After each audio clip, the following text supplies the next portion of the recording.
Right, welcome to part 2, how to make a call. I think something terrible happened on pitch. Not too bad, but like a call. Someone has broken a rule and I need to get that resolved. What do I do? First thing, I just put my hand up and I make a big noise and I get the whole play to stop, right? I don't want to be talking about something and then the other team goes and scores. I need to make sure that this gets resolved. So make a big stink, right? Then, from this point onwards, it is between you and the person that you are calling this on. Okay? No one else is allowed to get involved at this point. If someone is running over to try and give their opinion on it, you tell them to shove off in a nicer way than that. Because it's between you and the person you've called it on. Right, so we've made the call, everyone's stopped. I'm now going to go up to them and I'm going to explain what I think happened. Maybe I think that, they called it out. Okay? And I go, hey, look, man, your foot was on the line, it's out. They then talk back to you and they'll go, okay, either there will be 3 outcomes. Either they go, yeah, no, I 100% was out. That is uncontested. That's a turnover, I'm going to put the disc down.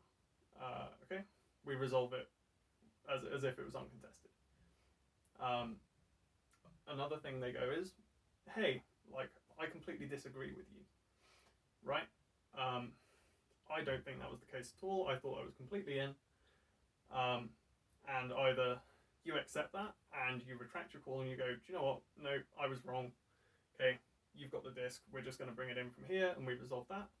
Or the final case is either initially they disagree with you and the conversation isn't going to go further, or they turn it back on you and you go, hang on, no, I don't agree with your version of events. We're going to contest that call. Okay, we're just going to butt heads and it's no use talking about it anymore. We're going to send this back to the last uncontested play because we both clearly think different things.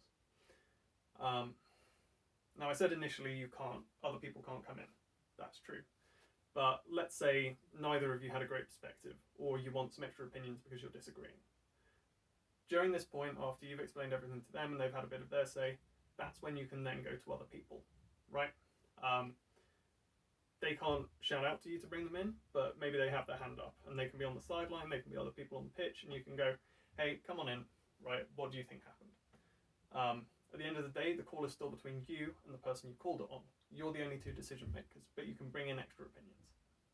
And as a point for beginners, you might not have a full understanding of the rules, but you might think something happened, like someone barged into you when you were trying to catch a disc, okay, and you think, that doesn't seem fair, this is a non-contact sport. I'm going to call something, I'm going to, stop, I'm going to tell the other person what I think happened, and then I'm going to bring in a more experienced player and say, hey, can you come help, right? I don't know the rules, this is what I think happened, is that a rule? Can you help me get this resolved? But at the end of the day, any call is between you and the person you call it on.